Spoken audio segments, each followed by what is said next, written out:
All right, I will call the council meeting to order, and no one is excused from the meeting. And item 3 is the adoption of the minutes from November the 19th. If someone would like to entertain that, Kelly? Kelly will move. Is there any changes or amendments that need to be considered? Seeing none, I will call for that motion to be approved. All in favor? Is there anyone opposed? No. All right, that motion is carried. And going on to post-agenda items. Staff, are there any post-agenda items or councillors? Kevin? Thanks, Madam Reeve. I have one in-camera item on labor, please. Okay.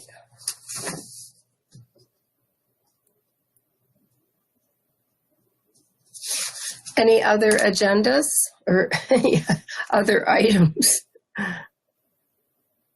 All right, could we get the adoption of the agenda, please? Lionel moves. All in favor? Opposed? Motion is carried.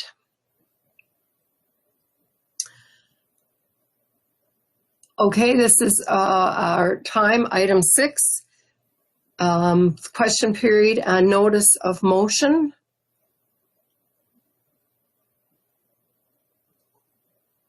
Lane has his hand raised.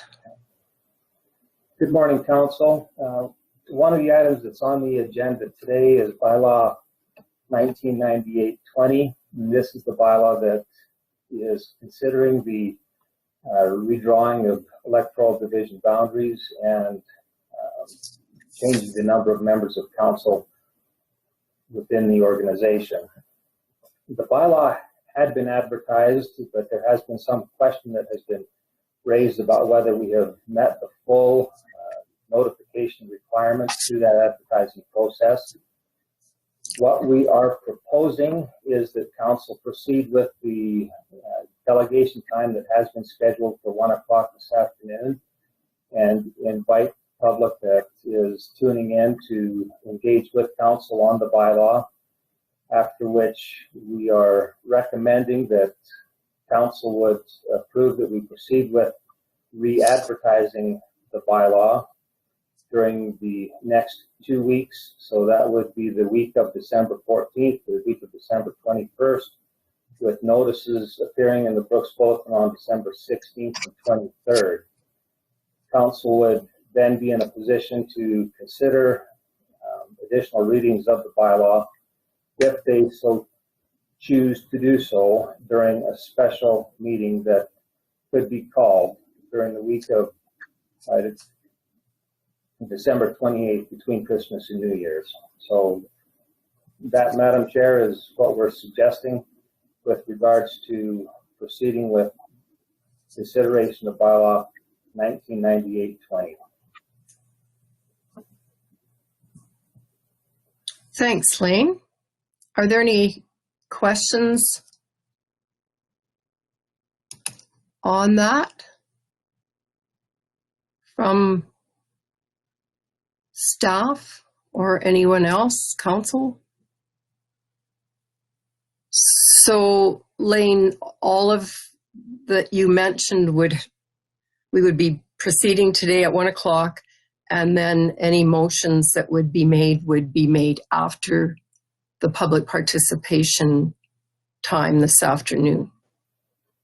Well, what we're suggesting is that it's probably best to hold off on any formal motions pertaining to the bylaw, either amendments to the schedule or otherwise, until a special meeting that would take place later in December, after the advertising requirements have been fully complied with. So the motions that any motion would be required in regards to the re-advertising then? We could certainly have council direct that we proceed with re-advertising, and that should be the extent of the motions, the formal motions dealt with today. Okay. Other questions? Kevin? Thanks, Madam Reeve. And the other motion that'll be required if council decides to set a special meeting is to pick a date and time and make a motion for that. And once again, that could be done later this afternoon. Correct.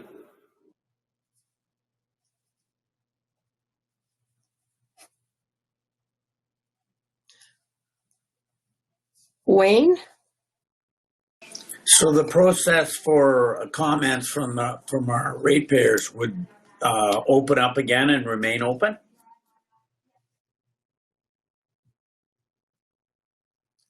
I don't believe so, but I'll defer to Kevin or Lane for more on that. Well, we have certainly been through an engagement process. There has been an extensive period where comments have been requested. They have been submitted. What you are required to go through now is just make sure that full advertising requirements are fully complied with. I believe that the opportunity to provide comment on the bylaw itself has been fulfilled.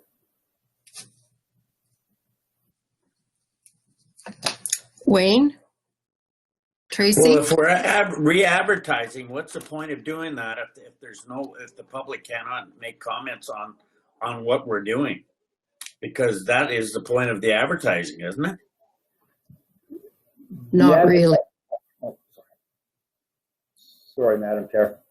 Lane? The advertising actually pertains to making sure that the public is fully informed on what the process is for submitting a petition to council in opposition to the bylaw.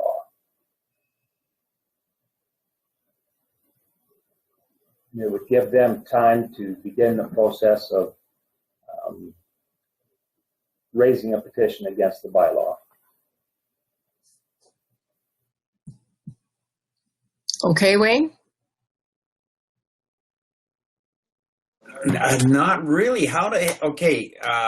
This bylaw has to be passed by the 31st. So you're saying we're going to give them, what, 5-6 days to put a petition together? Lane? No, the process actually is that they have 60 days after the last public notice has been placed to submit a petition opposing the bylaw. So that the clock starts ticking from when the notices have been advertised. Council would be in a position to go ahead and consider second and third reading of the bylaw during a special meeting between Christmas and New Year's. But the public would have an opportunity anytime after 60 days from the second notice to submit a petition opposing the bylaw. If a valid petition comes in during that period of time, it has the power or the ability to overturn the bylaw or require that the bylaw be overturned.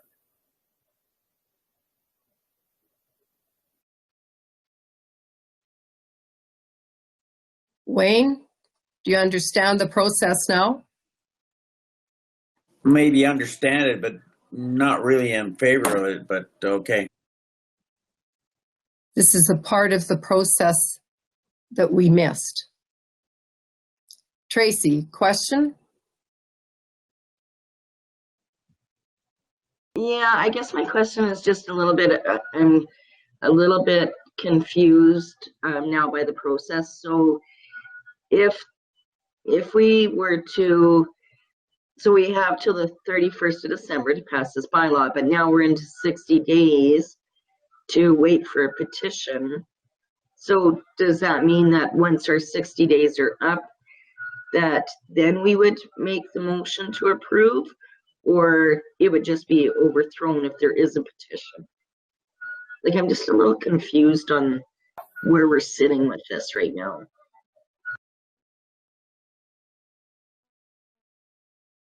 Your latter statement is correct.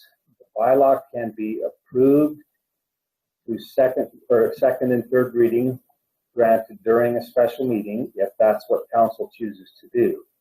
If a petition comes in after the bylaw has been approved by council, it has the ability to kill the bylaw.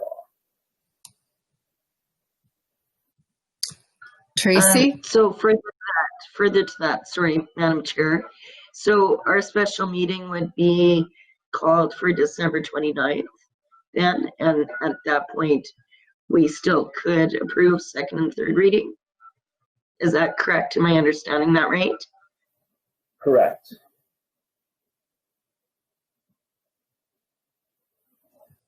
Hubie? So at our October 22nd council meeting, we decided to put the first public announcement out October 26th, which was the Monday.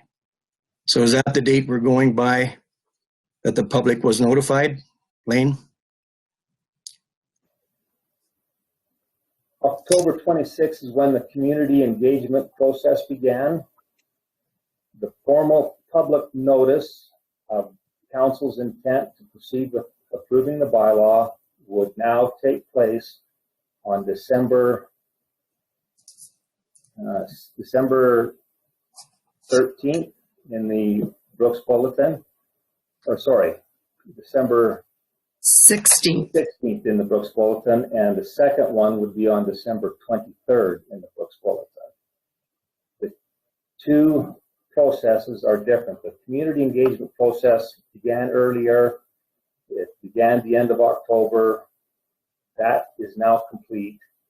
Now what you're going to be going through is re-advertising the bylaw for 2 consecutive weeks so that council will be in a position to proceed with considering second and third reading during a special meeting before the end of December.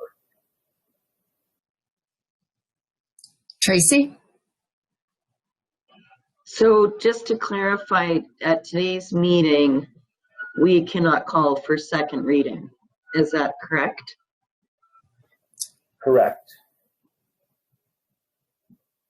We're deferring until the correct public notice has been given regarding the ability to petition. Wayne? Do we have the ability just to call the whole process off?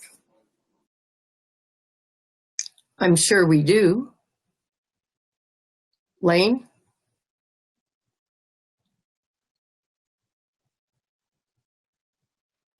Yes, if council wants to kill the process, the motion for second reading could be defeated, and that defeats the bylaw.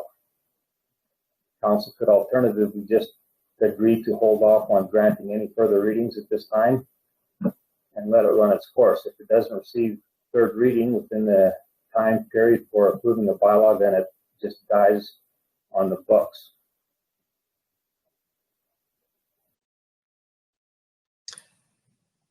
Tracy and Clarence? Oh, Tracy's waving.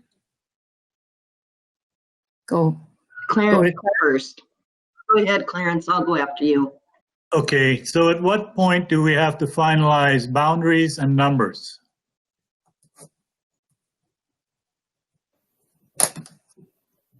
Any bylaw that changes the boundaries or the number of council members needs to be approved by December 31st of this year in order for it to take effect for the 2021 municipal election. The bylaw can be approved by council prior to December 31st if council agrees to hold a special meeting after the advertising process has been fulfilled and formally complied with. The public can petition against the bylaw within 60 days of the second notice having appeared in the paper. If they do that, the bylaw is basically dead. It's overturned through the petition process. And Clarence, I think the electoral divisions and the numbers would be determined and put through second and third reading. So that's what you were wondering, when that would happen. Right. Yes, so that would happen when we did second and third reading in the future. Any other questions? Tracy and Wayne.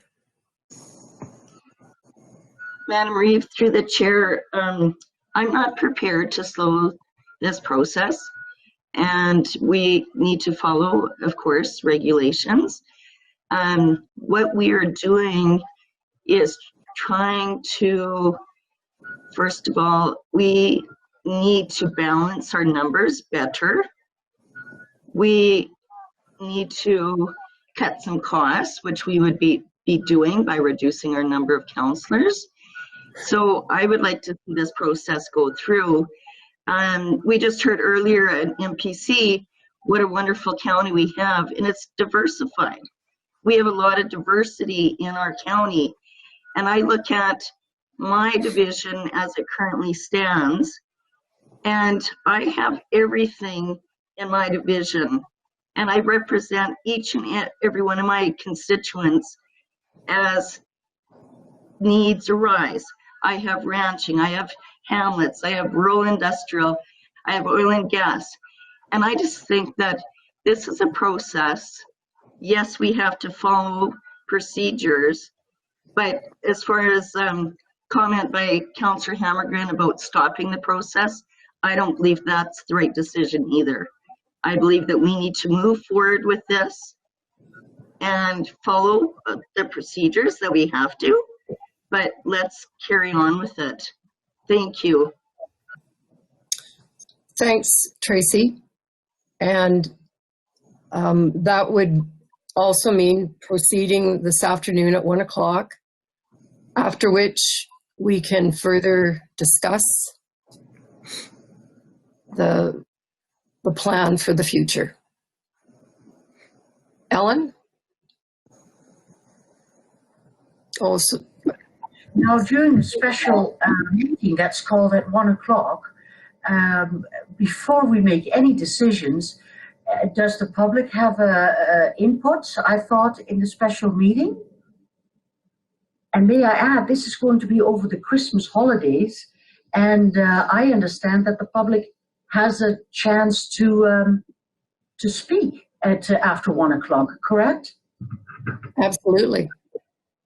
That's what I'm suggesting, that we are proceeding with that at 1 o'clock.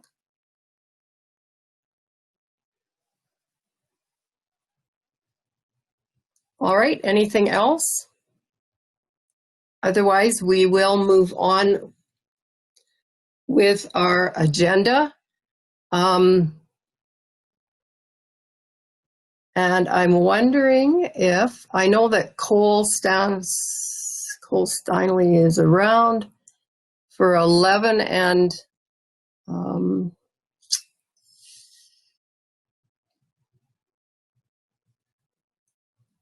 Cole, are you there? Yep. If not, I'm going to ask if Stuart is available. Just trying to work in people who had time. Stuart, you are there? I am here, yes. Okay, well, that's awesome. Shall we go to your item, which is, I'm looking for it.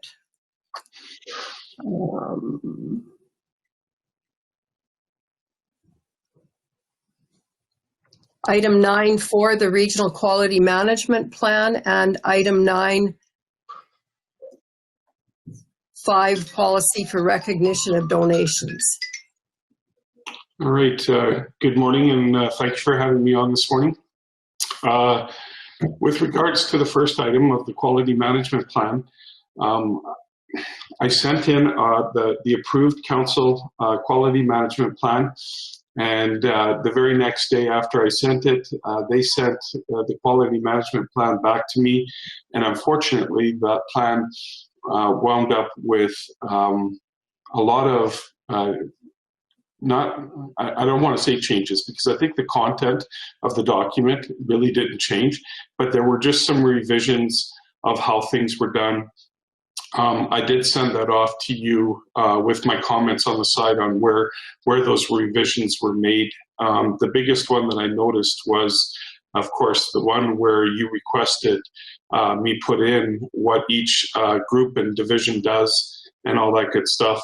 And their opinion on that was it was good for education for you as council to know what exactly I do, but for the quality management plan itself, it wasn't really necessary to have it in there. So they had taken that out of there and then made those other wording changes, and it was a lot of formatting that changed with it. So after I was done going through it, I really didn't notice anything egregious in it. So I thought it was A-okay. So my recommendation is that council approve this revised quality management plan. It has also been taken back to the other 3 CAOs for their councils to look at as well. And I do believe the recommendation is the same for the other 3 CAOs, that they're going to recommend that this quality management plan be accepted through their councils. Thank you. Thanks, Stuart. Question or a motion? Kelly? Kelly will move the motion to approve the quality management plan for the region. Any other questions? Seeing no hands, all in favor of the motion? Opposed?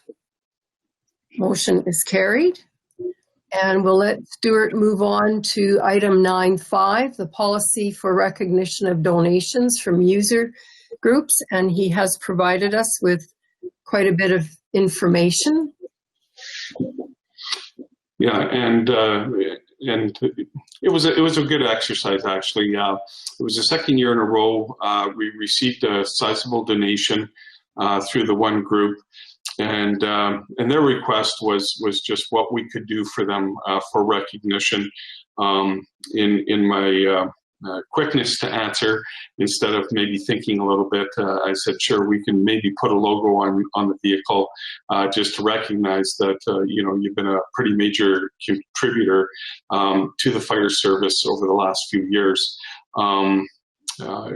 Thinking back on it, maybe it was a little quick of a knee-jerk answer to him, and I thought it prudent to do some research and just see what the other fire chiefs with the surrounding counties are doing. And of course, in the information that I gave you, I think it gives you lots of information from lots of different counties. And the main one was, and it was a concern of mine, that eventually our trucks end up looking like billboards, because everybody that gives a donation will want to have a little sticker on the vehicle, and then we're not looking like a fire truck anymore. We're looking more like an advertisement board. So the one or a few ideas that came out that I really liked, and was of course just doing the social media and the paper, and that's currently what we have been doing with it. But we don't have a formal policy to say that that's what we're going to do. And then I thought, well, what about those people that give us really generous donations? And my thinking was the threshold was around that $5,000 range. If somebody gives us a donation for $5,000, I thought we should do something extra special for that group for giving us such a sizable donation. And I thought the plaque idea was a great idea, that we could present that plaque to council, to just let you guys know that we've received this donation to help us out. And then from there, they can take that plaque, put it on their wall, and then all their customers that come in can see that they're a contributor to, County Newell Fire Services and helping, different things within their areas. So with that, my recommendation would be that we create the policy for how we recognize donations that come into the County of Newell. And of course, that would be the policy of doing the social media below $5,000 in paper, and anything that was over $5,000, we would include a plaque and a presentation in council, and they could take that plaque home. Thanks, Stuart. Any questions about that? Anne-Marie? Good job, Stuart. And now it's clear what will happen, and I like your policy, so I would make the motion to approve. I think the policy actually has to come to us yet. Yeah, And so so- I'll create that policy and work with Lane on it, and then we will, I guess, come and present it to you in another. So I guess the direction is for us to create the policy. Okay, Yes. well, thanks, Stuart, anyway. It's just the impatient me. Just, it looks good, so let's get her done. Thank you. Thanks, Anne-Marie. You gave Stuart direction, and we'll await the return of the policy. Thank you, Stuart. Is there anything else today that you need to bring us up to date on, or? Not a whole lot. I'm working with the municipalities, so of course with the new restrictions that have just come down with COVID, and what that looks like with shutting down, recreation centers. I think that's our biggest sticking point right now is do we keep ice surfaces open for the recognition of single families, allowing to book it to use the ice surface, or do we just shut everything down for the 4 weeks? So we're weighing that. It's a question that's actually in on the province right now, because we want some clear direction from them first before we do it. So working on that. You should see, hopefully, at the beginning of the new year, the results from the fire truck that we're trying to purchase for Bow City that'll end up in Scandia. So that closes, I do believe, the middle of next week on the 16th. So you should see it for your council in January. And other than that, you saw my memo on the sale of the truck. I was really pleased on that whole process and how it went for that brush buggy that Pisano had. And that's about all I got to report. All right. Well, thank you, Stuart. Good luck with all of the COVID work. Thank you. Okay, we will move to Cole, who is with us. And I'm just going to find the item on the agenda where he is. But Cole, you can, here it is.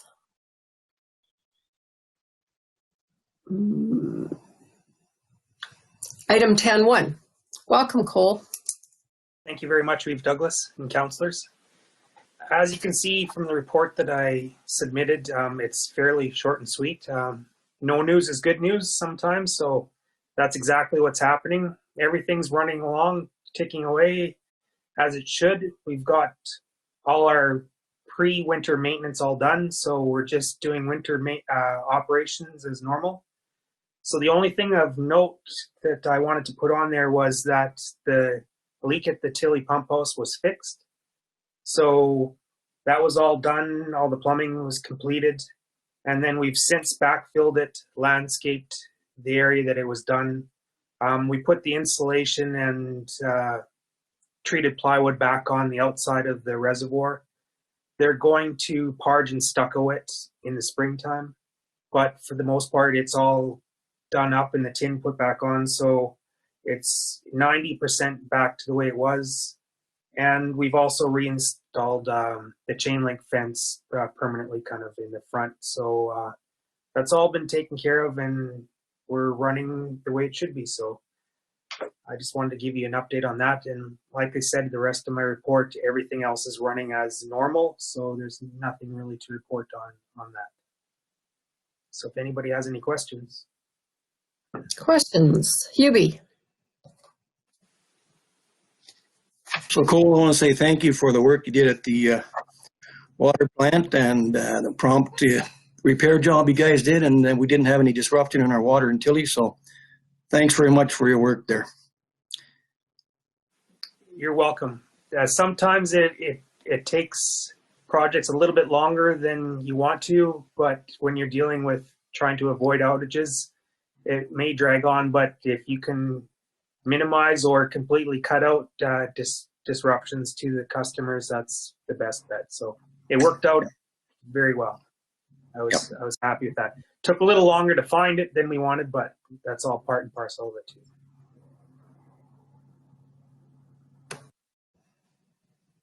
Brian. Thanks, Molly. Just wanted to ask you, Cole, whether you've got any issues with COVID. I know you dealt with few last month, but it's not in your report, so I'm assuming that's good news, but just wondering where your status is as far as the employees within the organization. So we have gone back to the March, April kind of way that we were doing things. We're separating the crews, everybody's leaving from home. So we only have one person in the water plant at a time, one operator. And so they do 7 days on, 7 days off.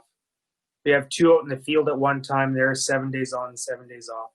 And that prevents any, contact with different crews. So if there is someone that tests positive, their contact with the rest of the crew is minimized. And we won't have to worry about an outbreak taking all of our operators out of commission. We did have the two people that had to isolate for a while. One had tested positive, and the other one, his wife had.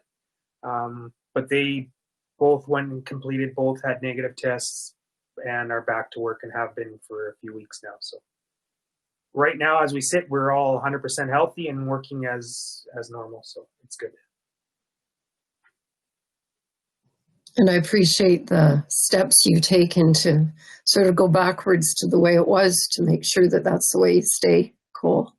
It's a fairly critical position, those jobs. For sure. Anything else for Cole? Brian? Well, I just wanted to segue that into our last NRSC meeting. That was one of the things we expressed as far as when the vaccine is rolled out and the priority that the water treatment operators should have. I'm not suggesting they're the top priority, but they're pretty essential when it comes to our overall ability to function as a municipality and as a community. And I know that Cole and Brian, we're going to bring that forward to Alberta Health if Alberta Health is not already aware of it. So we're confident they are, but we all have to remember that even when you talk to the healthcare workers, they understand too that having clean water and the ability to treat water is a priority in our communities. Thanks again, Cole. Merry Christmas. Merry Christmas to you too. All right. Thank you, Cole, for that. And guess we'll probably see you next week at our intermunicipal meeting. You bet. All right. Thank you. Okay. Take care, everyone. All right. We'll go back in our agenda to item 7.2, which is a schedule of fees. If Matt is... There he is. Welcome, Matt.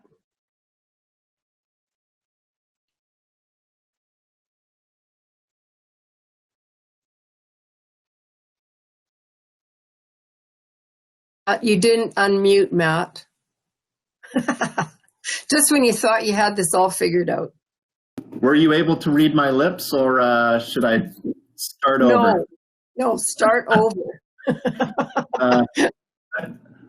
I think we'll keep this short and sweet on the schedule of fees. There isn't anything here that's too wild and crazy. The utility rates we had talked about during our budget conversations. There's been a few minor additions for photocopies and printing for GIS. Todd has updated some of his rental rates and equipment that's available to be rented. And then the last thing on there that we had discussed as well was the increase in the per trip rider fee for the minibus. So we're really looking for first reading only today, and then we'll wrap things up at that first meeting in January with the schedule of fees. Any questions? Brian? Just Just wanted to move first reading if that's okay. Absolutely. Seeing it, no other hands up, I will ask for a vote on that. Motion to approve for first reading only, the schedule of fees. All right, opposed?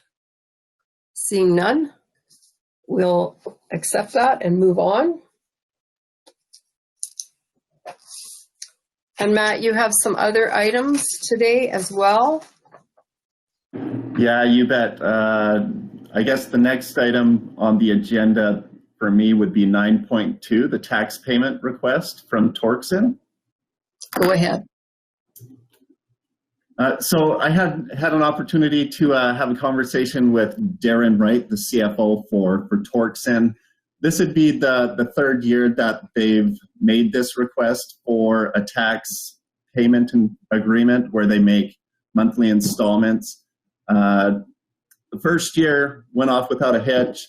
The second year, which was 2020, after we canceled our penalty bylaw, it really had no effect. So they had been making payments up until June, and when the penalty bylaw was scrapped, they hung on to their cash. They just recently sent payment for their taxes owing, so they're good for 2020.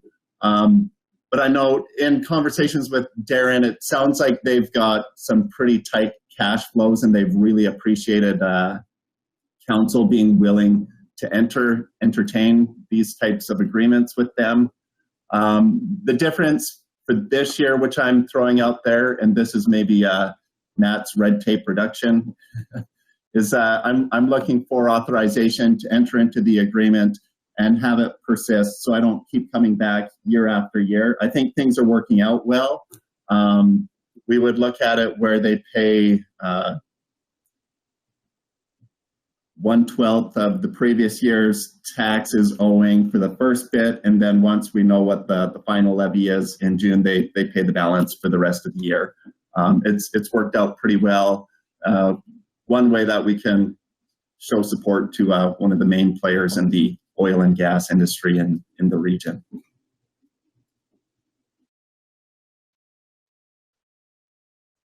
Questions for Matt?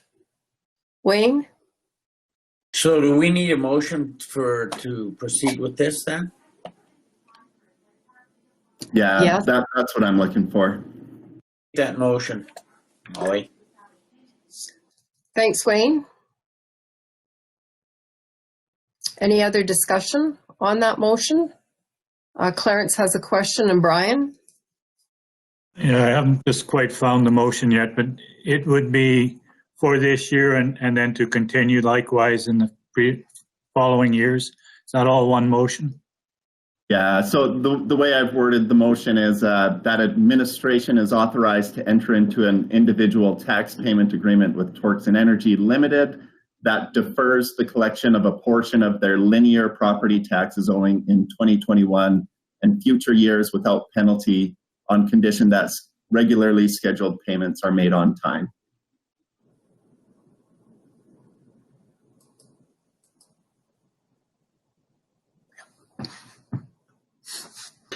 I seen you say, Brian, but I didn't hear it, Molly. But go ahead. Anyways, my question is do we offer? Have you had any requests for this similar type of payment from other of our major or minor taxpayers? And maybe I know you gave that information to the committee for that's dealing with provincial government, and maybe give us the top 4 or 5 taxpayers and what their contribution is. I think it's important to note where these people fit, where these companies fit in our organization as far as contributing to our municipal tax rates, if you may, Matt.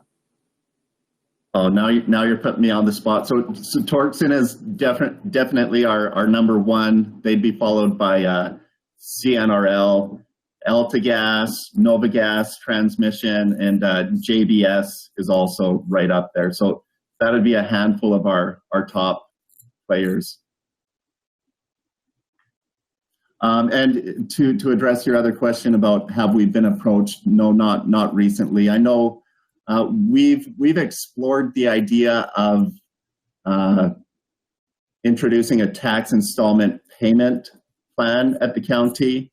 That would require additional administrative effort. That's the kind of plan where you as a ratepayer can sign up. You give us your bank information, and we each month would go out and reach into your bank account and take the cash from you. A lot of municipalities offer it. I'm not wild about it. We haven't heard a lot of people requesting it. It multiplies the number of transactions you have to process each year, the agreements you manage. But if we had that in place, that's what we'd put this type of agreement through. But because we don't have that, we do this separate tax deferral agreement. So yes, you guys have your ears to the ground when you hear people clamoring for, I want to make installments and I don't want to be the one to go on to my own online banking, which is an option for everybody. We typically suggest for people who want to make monthly installments, you go on to your own online banking, set up the recurring amount that you want to come out of your bank and go directly to the county on a monthly basis. And then the power's in your hand. And if you have a month where you've fallen on tight cash flows, you can just cancel that on your end. You don't have to back out of the agreement that you would have with the county under a formal TIP program. And you would think people would like to be their own masters of their bank accounts and how they set it up, rather than letting the government get involved and know more about them. Anything else? All right, I will ask for a vote on the motion that Wayne has moved to authorize admin to enter into an individual tax payment agreement with Torxen that defers the collection of a portion of their linear property taxes owing in 2021 and future years without penalty. All in favor? Opposed? The motion is carried. Matt, carrying on, we may as well go to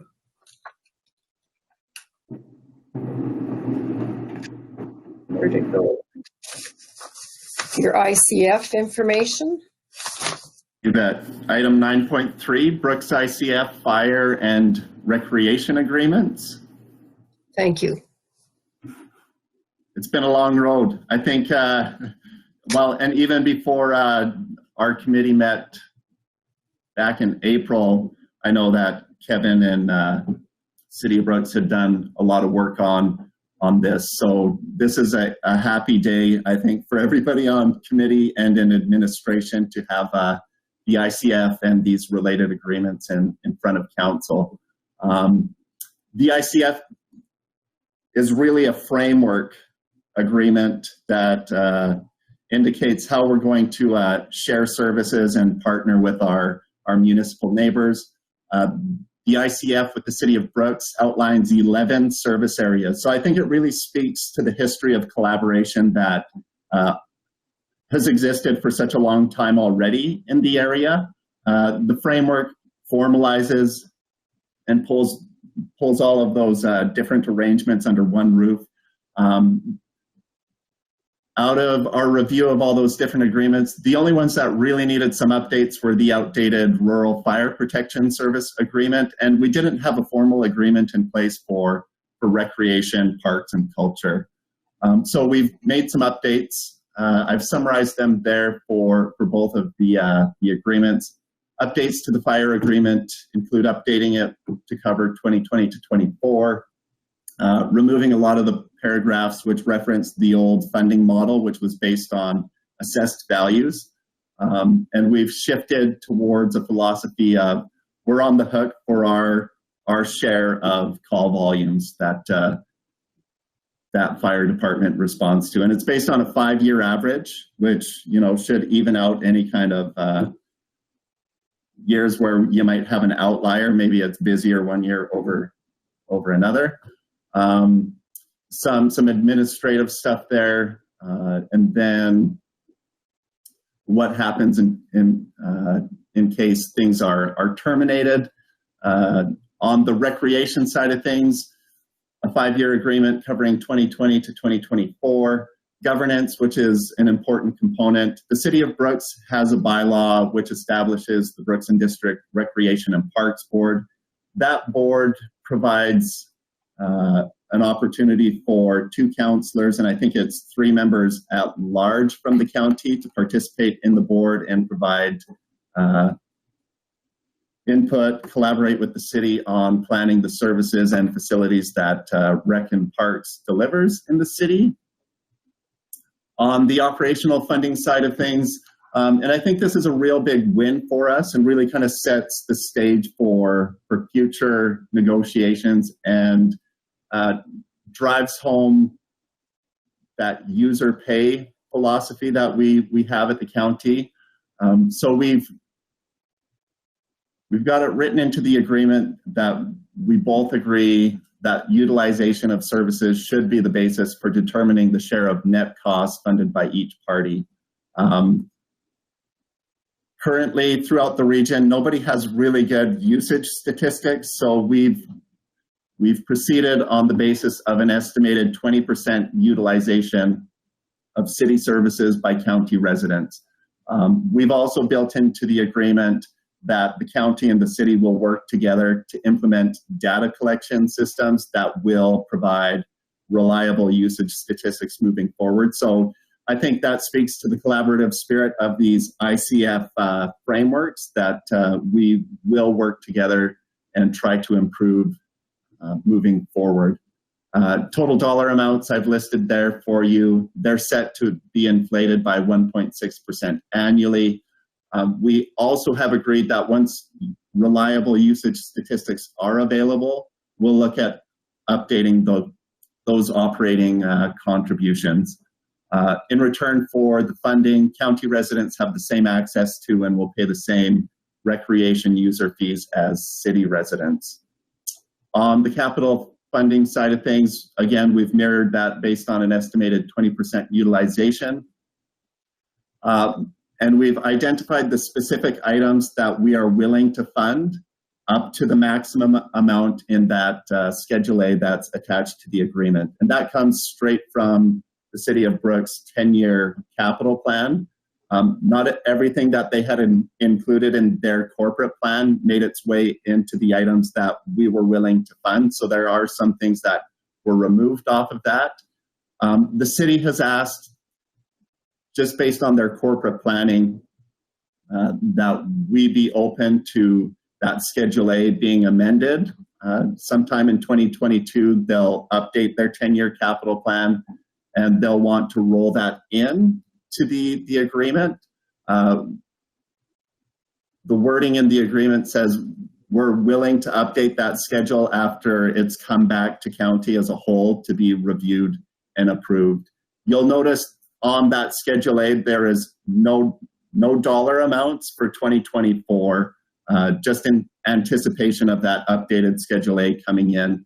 2024 wasn't going to be relevant. Community group funding. This was a bit of a disappointment on the collaboration front. We were hoping that we could get some buy-in from the city to participate in both funding amount and determining allocation amounts to community groups, but they were not interested. We've typically allocated about $145,000 to the Div 5 and 10 Rec Board. $75,000 of that has typically gone to the City of Brooks. So we removed that out and we're left with about $70,000 for that Div 5, 10 Rec Board to allocate to community groups who are operating in Division 5 and 10. I have a summary of the dollar impacts. Overall, you're looking at about $648,000 of new funding going to the City of Brooks across all service areas.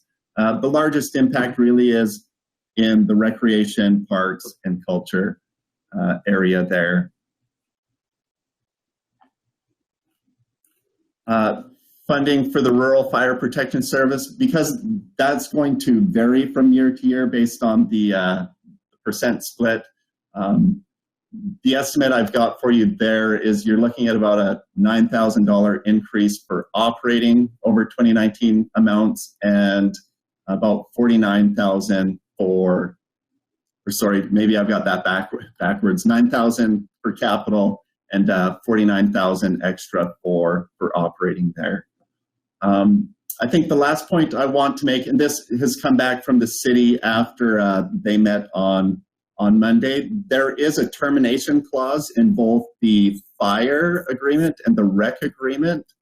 We got some clarification from the city that their intent was if the county wanted to terminate, it would be terminating at the end of the 5 years, and you'd need to give them 1 year notice in advance of it terminating. I think the committee and my understanding was a 1 year termination clause is 365 days. The old fire service agreement had a 120-day notice period. So I think the recommendation I have here is to approve the agreements as submitted, but I would suggest that we approve the agreements as amended, and I'd want to amend the termination clause to say 365 days. So it's clear what the intent is there for the termination. And I know there's a lot in those agreements. These are really important agreements, I think, to get right. So I'm open to questions, and I'm sure committee members are open to questions as well. Clarence? So when you're talking 365 days or 1 year, that's the same thing to me, but determination of whether it's only in year 4 or whether it's at any time of the agreement. That's really what the important part is.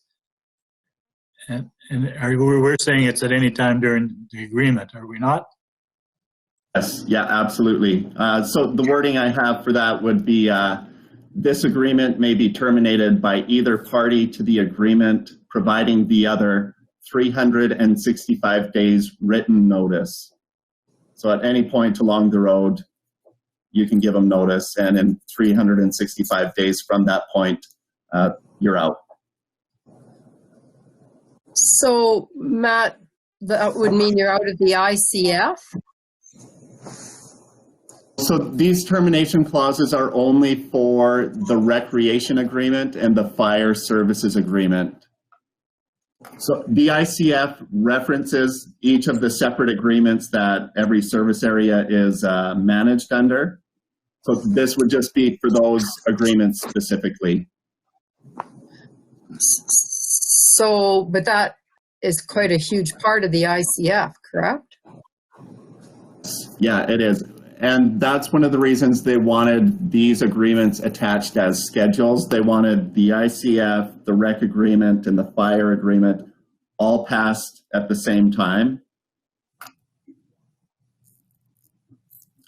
Their view is that the ICF is for a 5-year term. They want a firm commitment out of council on these other agreements for the full 5 years. My hesitation is, you need an out on any agreement. Who's to tell what's going to come down the road, what frustrations may arise or may not. I don't anticipate anything. We've had a really good working relationship with the city on fire services. I anticipate the same on recreation, but I think any agreement needs to provide termination provisions that council's comfortable with. Yeah, I just wasn't clear on how ICF agreements work. So you're saying these are sort of separate from the ICF, but not really. They are separate agreements. So the fire agreement is its own agreement, the rec agreement is its own agreement, and the ICF framework agreement is a separate agreement as well. The way I kind of look at that ICF is it talks about all the different service areas, and it makes reference to the individual agreements if we have them. There's, I think, 2 areas where we don't reference a specific agreement. One of those is economic development, where in the ICF we say we're going to share these costs 50-50 based on approved budgets. And the other is safe communities, where it references we'll share those costs on a 80-20 split. So would those opting out, those two items be separate then? Are they in part of a 5-year agreement, or does that mean we can't opt out of those as well? Those two are part of the ICF. The ICF has the 5-year term on it, the effective term.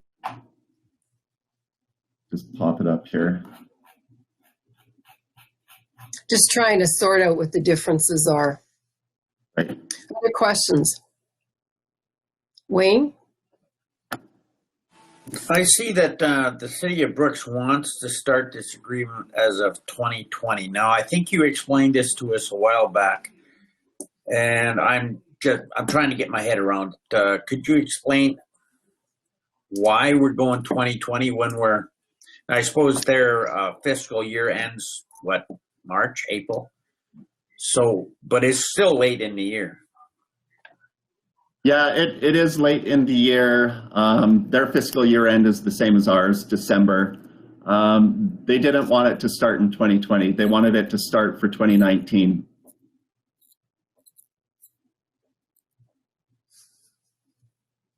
It's been quite a lengthy discussion. But why? Is it because they need their budget up, boosted up, or what? I think if I was approaching it from the city's point of view and looking at the philosophy of the agreement, it's based on that utilization of services, right? So they're looking for the county to be on the hook for our fair share of costs. And in their mind, looking at 2019, where we sent them $75,000, in their mind, if we've agreed to a 20% utilization, well, they're short for 2019. Weren't they the ones who were dragging their feet to making this agreement all the time?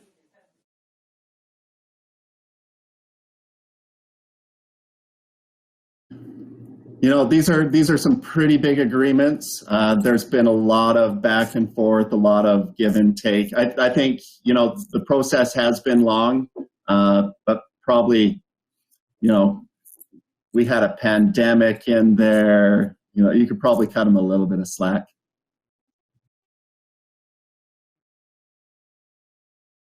I think we gave our committee the responsibility of finding agreement, and that is what they have done, and they have brought it to us.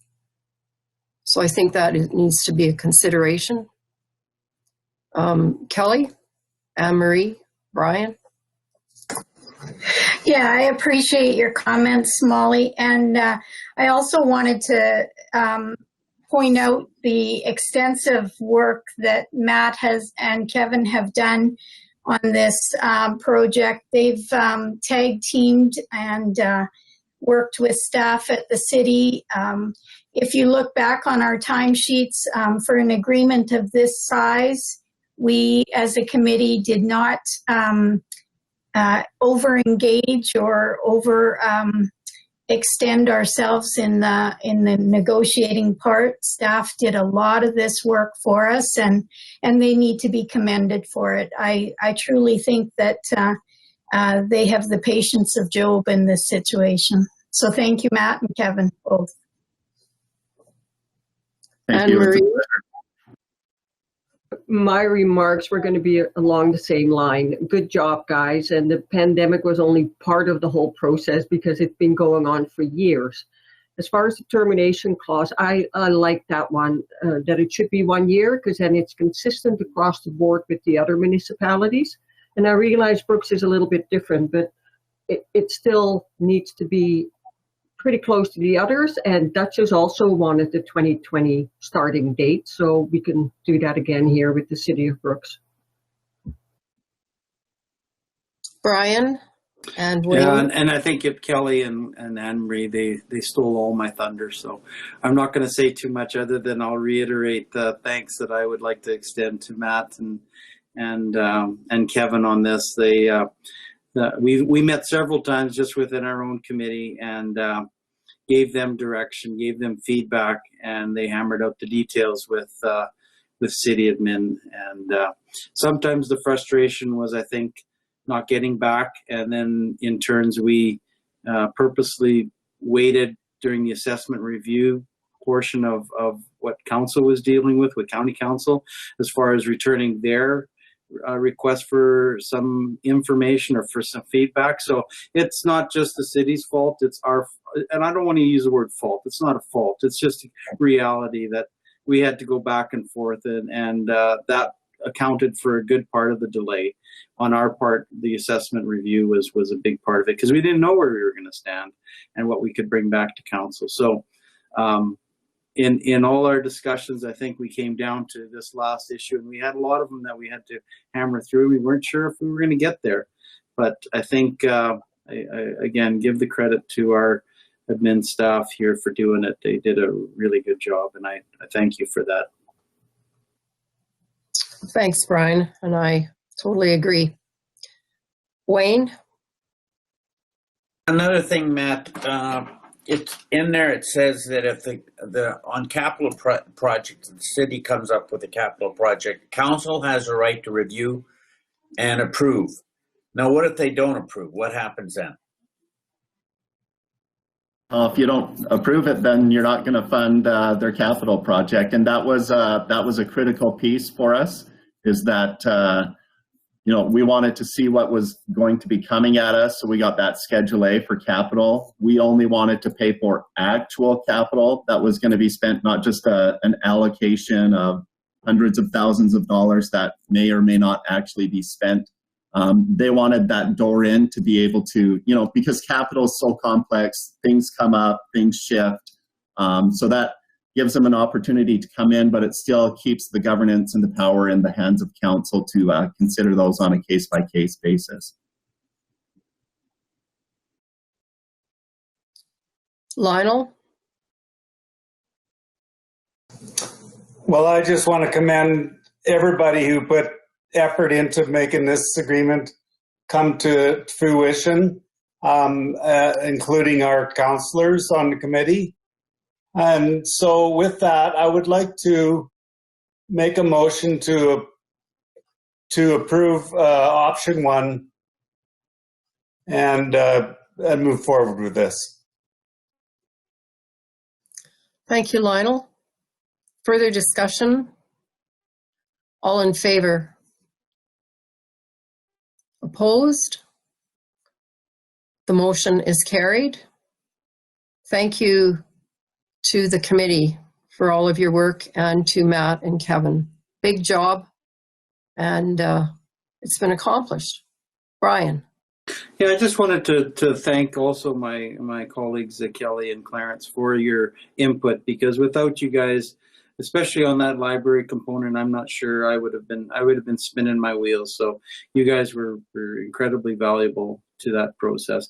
And I think the one thing that as our ambassador Avalon always says, is that when sorry, Clarence, but when these agreements are written, it's really going to come down to the people that sit in these chairs in the subsequent years when they're up for renewal.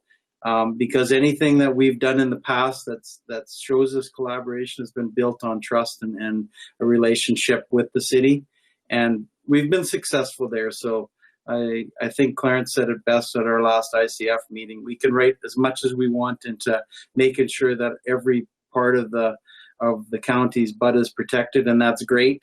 But ultimately, it comes down to how our relationship is with the city and with the city council, and that goes with all of our ICFs, whether it's Pisano, Duchess, or Rosemary. Agreed. All right. Matt, was there anything else you have in this today? I think that's it from me. Thank you, everybody, and thanks for the opportunity. Well, you did good for a young kid. Thanks, Matt. All right, I'm just going to try and maybe go back to, got page 1 covered except for our 1 o'clock time. And so Todd, maybe I'll clear off ag service. So that takes us back to, if you're there, to item 8. I am here, and thank you for having me. I suppose I didn't have much choice. Very short and sweet. This is the time of year where we're just trying to streamline and make everything ready for next year. So lots of office work, safety, JHAs, policy review, that kind of jazz. The shop guys are probably ahead of schedule for what we're normally at this time of year. I think everybody could understand there's not a lot of public engagement right now that way, so we don't have as many people coming in, and it is what it is. But we're getting a little bit ahead, so that's good. Annual inspections, we try to go through all of our rental equipment every single year, just to make sure it's ready, to see if we can find anything before it goes out and breaks in a field. And so one of those big things is the drill repairs, and that's kind of their next big project they're working on right now. We are helping with a group of guys putting together a nutrient management conference. One of the things that council committed to a few years ago was trying to do better on nutrient management stuff, and that's one of the ways we're doing that, just staff-wise. So Brad Calder from Warner County is kind of leading that, and we're just trying to help when he needs it. That's so that nutrient management conference is going to be, I think, as far as I remember, as part of the agronomy update in January. So if anybody is interested in that, they'll try to keep you in the loop. As well as training, the ASB conference that's always held in January will be on January 21st. So we finally got some word on that. As far as I know, they're looking at a 1-day online training opportunity. And I do have all of the resolutions now. So I'll bring those to you guys first meeting in January, and we can hash those out because those are always fun. And as well, there's a request for some funding for the ASB committee that we'll discuss at that time as well. And that's about it. We did our in-service training, which is for the fieldmen and staff. We did that beginning of December online. It was 2 days, everything from, dealing with difficult people to economic development. I thought it was a fantastic 2 days. It was all right to do it in the office. Certainly missed out on the camaraderie part and getting to know some of the newer members from our association. There was 134 people online, which was pretty great, and there was some great chats and great questions. And it was I guess as I've been here longer, I'm starting to get to be one of those guys that's maybe longer in the tooth, and it was nice to see some of that energy from some of the younger members dealing with some of the same things. And I don't know, it was good. I really appreciated that opportunity. So. But that's about all I had for you. The most important part was the January 21st conference. I'll let you guys know the date because you had asked about that last time. And yeah, I'd be happy to entertain any questions. Anne Marie? January 21st is a council meeting, so I'm wondering if we should make some decisions before.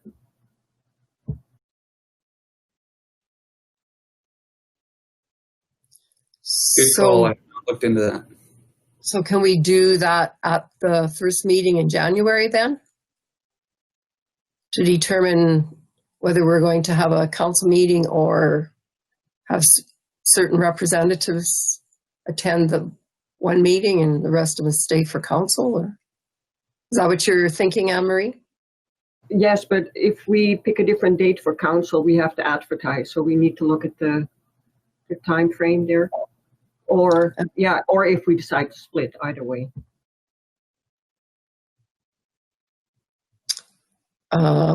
So what are people thinking then?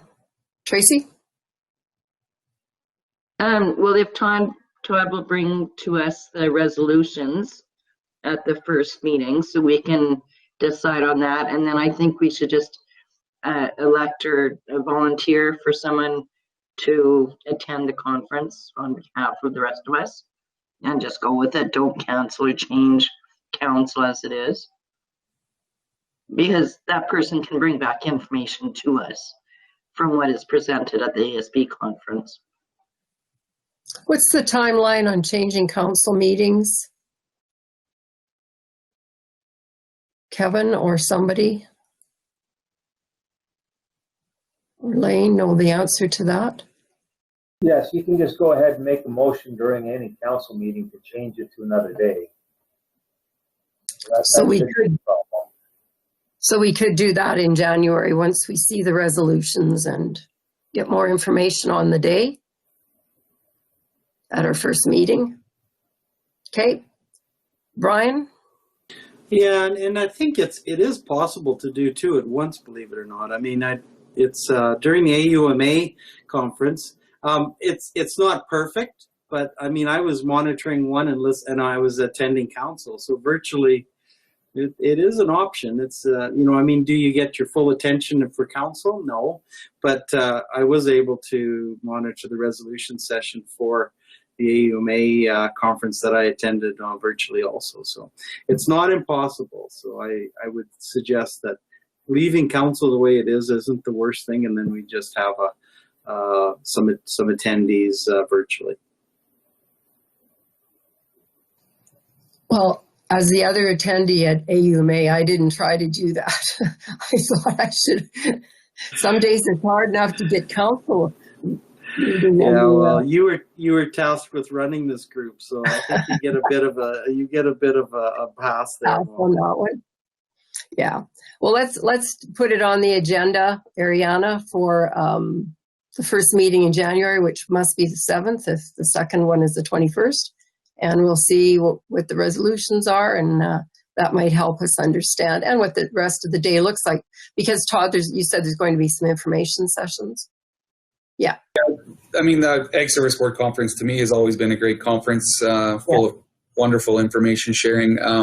So I hope that they still allow us to learn some that way, not just be a resolution session. Yes. Totally agree. It's one of the best conferences and an important one. So yes. All right. We've got a plan in place for that. Thank you. We will move on to the next item, which is the planning and development report, and it's there as presented. And I know if anyone has any questions, we could probably get Maria back, but I'm thinking there might not be any questions. And if so, we could move to accept the P&D report for this month. Kelly, you will do that? Kelly moves. All in favor? Opposed? Motion is carried.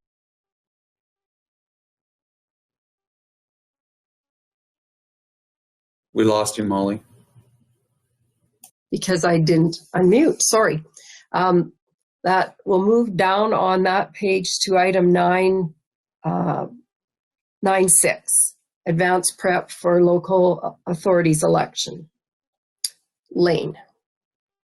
Okay, so leading up to the October 2021 election, there are some decisions that council should be making. First of all, the whole process of nomination has changed a little bit. There used to be a nomination day, which was 4 weeks in advance of the actual election. Now, individuals that are interested in running for office have an opportunity to submit nomination papers anytime after January 1st. So we need to be prepared for that. Leading up to that, there is a requirement for council to formally appoint a returning officer unless council wants that position to default to the CAO, which is what the legislation provides for. And in discussing this with Kevin and with other staff, what we have done in the past is actually appointed Susan Yokiyama, who has carried out that role, but she is now busily occupied in another full-time role within the organization's taking most of her time and attention. So what we're suggesting is that there would be a group of individuals that would be involved in overseeing the election process, one of them wearing the hat, and the others would certainly be very directly involved in matters that pertain to hosting the election. So that's one particular matter that needs to be dealt with, and then there are other areas where council has some flexibility if there is interest in departing a little bit from what has been past practice. Each of them are identified in the document that is in the agenda package. One of them, there is an opportunity to consider changing the election day from the Monday, the 4th, or the 3rd Monday in October, to the Saturday which precedes it. This coming election, we anticipate that there is going to be a provincial Senate election taking place as well, that the province is wanting to piggyback on the local authority election. And because of that, that election would be going ahead on the 3rd Monday, so it probably wouldn't make any sense to consider changing the actual election day. Another item for council to consider is where nomination papers can be filed in really large, geographically diverse areas.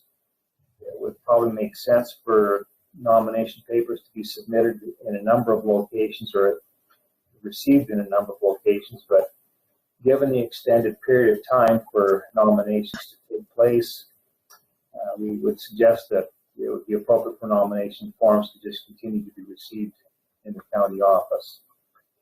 Another one pertains to deposits. We haven't required deposits in the past. If that's something that council wants to put in place, it can be done.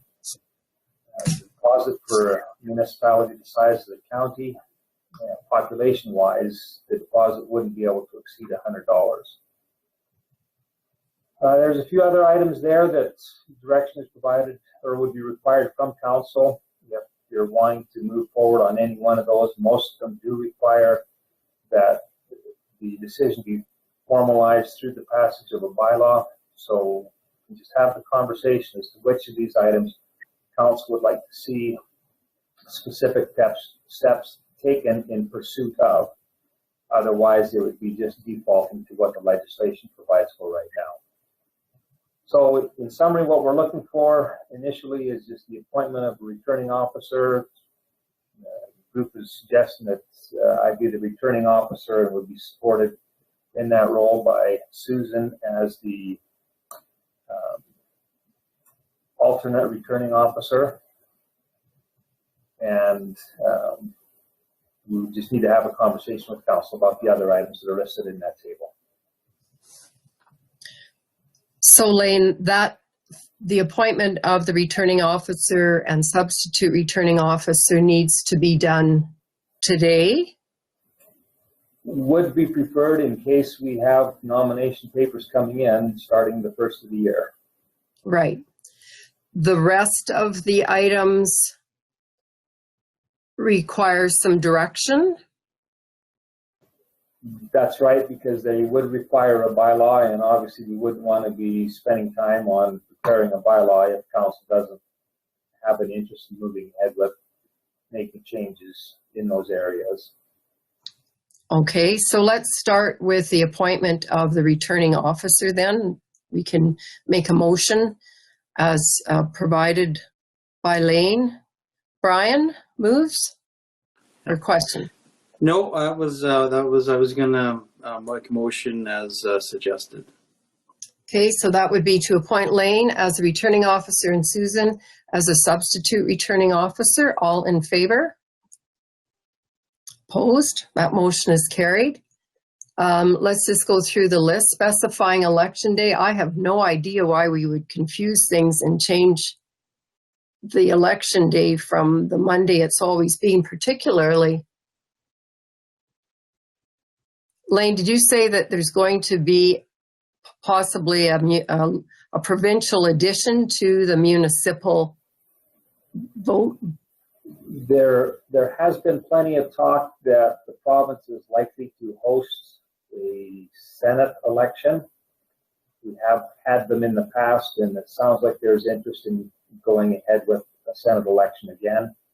And the indications are that it would be piggybacked on the local authorities election. Okay. So with that, if we want to leave that, we just default to the regular date.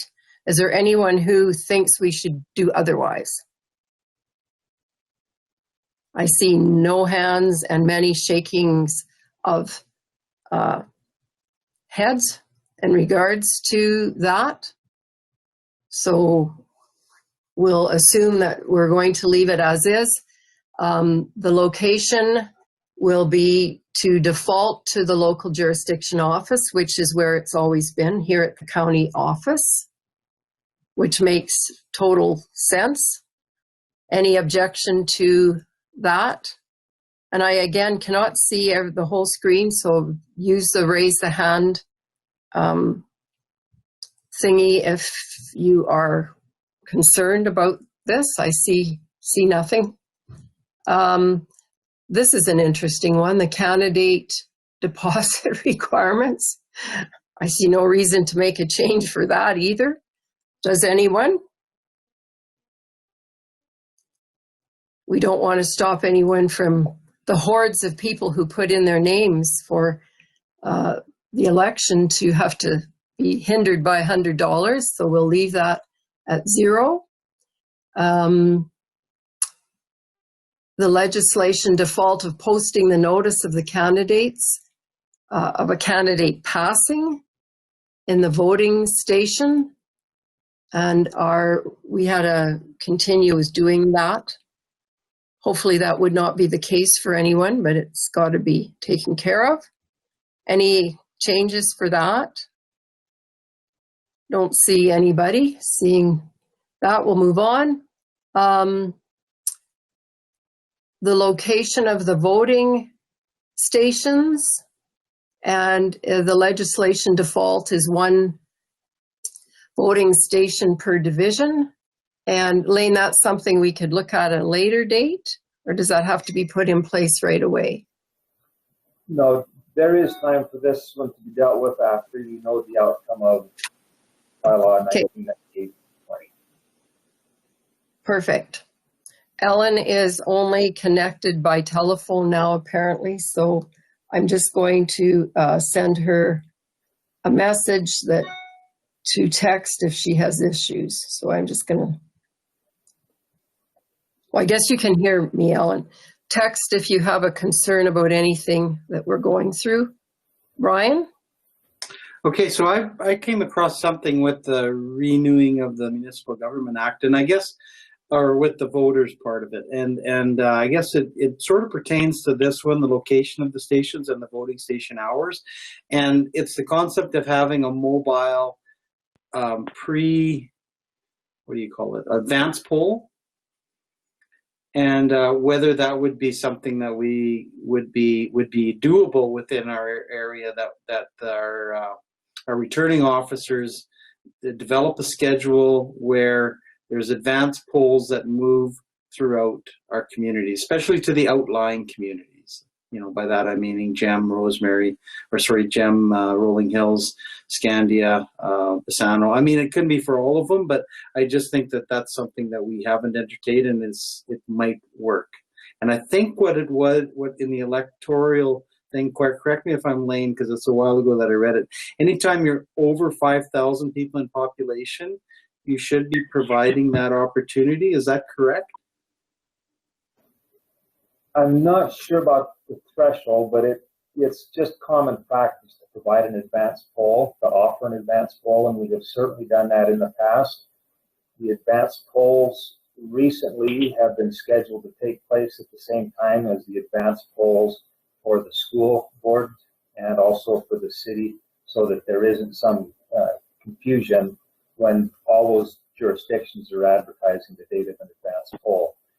If there is interest in having an advance poll that takes place at different locations throughout the county on different days, that could certainly be considered as well, in order to make it more convenient for people in some of the other outlying communities.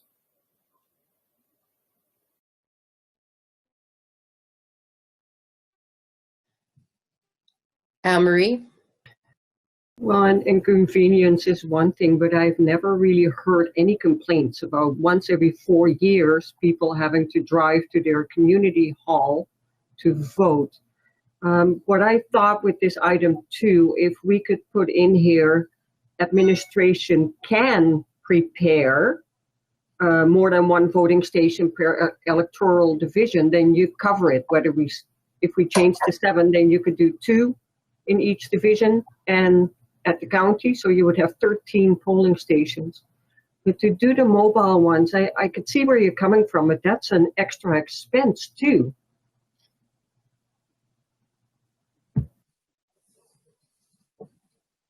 Yeah, and I just, sorry, through the chair, I just think that it's an option that maybe should be considered, and then not have 2 polls per division, I guess. You know, have the opportunity at an advanced poll to cover that off, irregardless of if there's a divisional boundary change or not. But primarily the mobile component would be for the outlying areas. I wouldn't suggest it for any proximity within that touches any division that touches the city of Brooks or a larger community where there is going to be a poll. So anyways, it's just I came across it and I thought, well, is that something that's doable? And it, you know, we definitely can, you know, between Lane and Susan, if you guys come up with a plan that makes sense, I think we can look at it. It's just something that it wasn't itemized in there, so I thought I'd put it on the list. I think we can take a look at it at a later date without being hindered. Correct, Lane? That's right. There's plenty of time to deal with the issue of the advanced polls. Okay, thank you. We have to move on, or the next one is printing ballots in lots, and the default is to alphabetical order. And I'm not sure why we would change that, but Lane, do you have any ideas? What's that place called? You got one off. Wow. No, yeah, alphabetic order is the one that is certainly used in majority of jurisdictions. There is an opportunity to alternate. I think the logic behind it is that some people say that many people go into the polling booth and just check off the one at the top of the list, regardless of whose name it is. So that's why there might be some consideration given to alternating and printing them in lots. Well, that is very interesting. The psychology of voting. Does anyone do this anywhere? There are jurisdictions that do print them in lots. Huh. That could really mess up people, eh? What are you thinking, Council? I think I give our voters a little bit more a nod to their intelligence to read the list. Just my feeling. I see some heads agreeing or thinking that that's a good way to leave it. Yes. I guess there's time if we want to change that one as well. The voting station hours, the legislation default is voting hours between 10 and 8. And that's what we have done. I have never heard any complaints about that. But okay, we'll leave it as is. And to make a voters list, which no one ever has done in the county for sure. I remember when I first got elected, I was surprised there wasn't a voters list, but the system seems to work. Any other thoughts?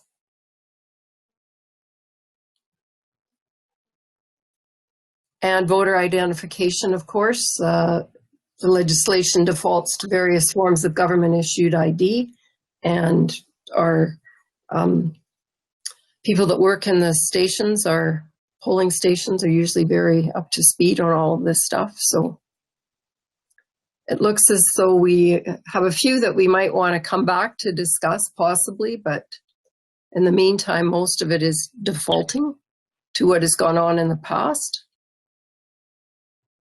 So again, I'll add to Ariana's list if there is something that isn't clear from today, to bring it back to us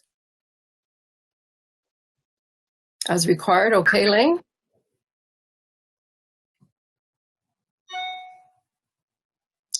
All right.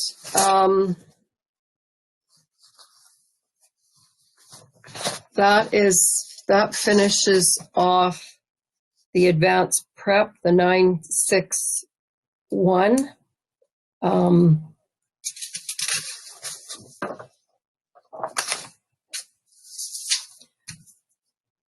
Perhaps we'll break for lunch now and get ready to reconvene at 1 o'clock, and we'll be picking up our regular council meeting at item 9.7 after our 1 o'clock participation time. Lane. So just a reminder, when you come back in at 1 o'clock, you're going to be going into the link for the public participation session as opposed to coming back into the council meeting session. Okay. Brian? When is that link going to be open, just to make sure the people like myself that are a little challenged when it comes to this format know that you're actually going to be in? We'll be opening it right away if it hasn't been opened already. Okay, thank you. I just received an email, or just checking something from Ariana that she just sent me. So just a question then, Madam Reeve. So we log out of this council live stream and then log back in, and then it'll show us the public participation meeting that we'll click on. Is that right, Ariana? I believe so. Okay, perfect. Thank you. Everybody clear? Okay, so we can, we'll break and reconvene by 1 o'clock. Thank you, everyone. Oh, question? Are you saying goodbye or no? Okay. We'll see you later.